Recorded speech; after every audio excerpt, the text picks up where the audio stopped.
pouvais pas ne pas comparer les deux AirSeat, les deux modèles que j'ai. Donc j'ai le AirSeat RS1, donc première génération, et j'ai reçu le nouveau AirSeat de la deuxième génération, le P1. Alors il est un peu plus gros, il est un peu plus haut, etc. Mais je ne pouvais pas ne pas comparer les deux modèles. Donc on y va, on va comparer, on va regarder ce qui est comparable. Allez, c'est parti.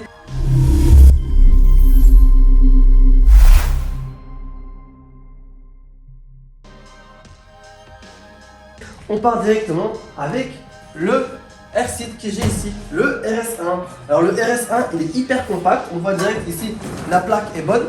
Donc alors au niveau de l'assise, je suis bien, je suis aussi bien que là-bas, je pense que c'est le même modèle, si je ne me trompe pas. Dites-moi en commentaire pour ceux qui savent, mais je pense que c'est plus ou moins le même modèle. Donc aussi au niveau de l'assise, la grosse différence aussi là, c'est que j'ai un repose-souris acéto-corsa, donc édition acéto-corsa. Et j'ai un support clavier qui est là, donc avec juste un bras articulé. Alors qu'ici, j'ai quasi 3 bras articulés et j'ai un énorme clavier qui va prendre la souris. Bon, j'ai pas de place, donc je dois faire avec les moyens du bord.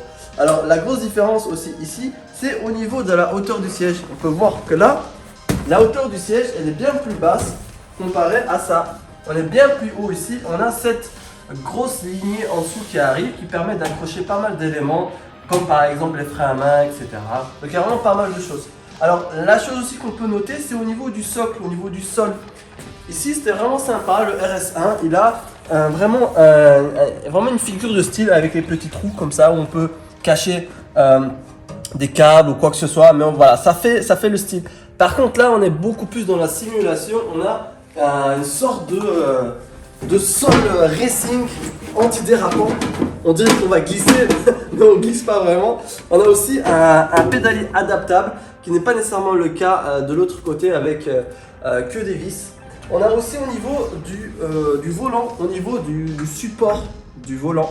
Donc on a pas mal de fonctionnalités ici, on a pas mal de modularité comparé à ce qu'on a là. Là on a vraiment très peu de modularité, on a juste quelques attaches qui vont en horizontal et vertical. Par contre, ce qui est bien, c'est que je pense que si vous avez un gros volant, je pense qu'ici, ça peut vraiment mieux le faire. Alors moi, ce qui me plaît énormément, c'est surtout ces supports écran. Ça, c'est vraiment de la balle. Franchement, ça, c'est de la balle. Parce que tu n'as pas besoin de mettre un support, tu n'as pas besoin d'avoir plus d'espace. Alors, il y a un point quand même négatif par rapport à ce siège comparé à l'autre, c'est au niveau de l'espace. Quand on peut voir par exemple au niveau ici, si je remets le clavier là, regardez l'espace de ce clavier.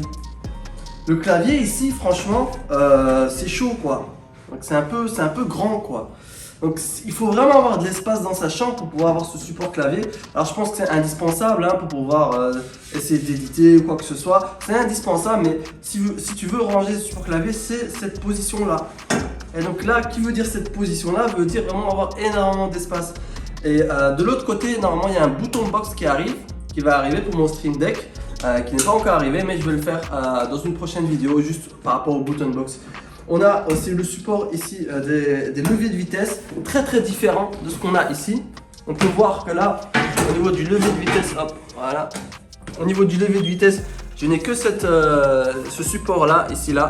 Franchement, il est compact, il fait ce qu'il faut. Il y a moyen d'avoir aussi le frein à main, mais ici j'ai que le support boîte de vitesse. Alors que ici dans la boîte de vitesse, on a vraiment énormément de disponibilité et de fonctionnalité. On a vraiment pas mal d'espace pour mettre tout type de support. Donc voilà. Alors si je dois conclure, honnêtement, en termes de poids, on n'est pas du tout dans la même gamme. On est dans un poids qui est beaucoup plus lourd que celui-là. Ce qui permet à ce modèle, au P1, d'avoir le support écran dessus pour ne pas bouger. Comparé à ici, je pense que ça aurait été très compliqué d'avoir un support écran parce que le modèle il est un peu light et si c'est un peu trop léger, on ne peut pas y attacher des fonctionnalités supplémentaires, des supports supplémentaires. Alors honnêtement, on est parti maintenant pour tester ça avec le matériel. Je vais connecter tout et on se retrouve dans mon châssis pour pouvoir tester ça en live sur un jeu, sur une simulation. Allez, c'est parti, n'oubliez pas de liker, de vous abonner et je vous parle encore de ce que vous pouvez avoir, la réduction que vous pouvez avoir sur le site AirSeat. Merci encore à AirSeat pour ces modèles-là.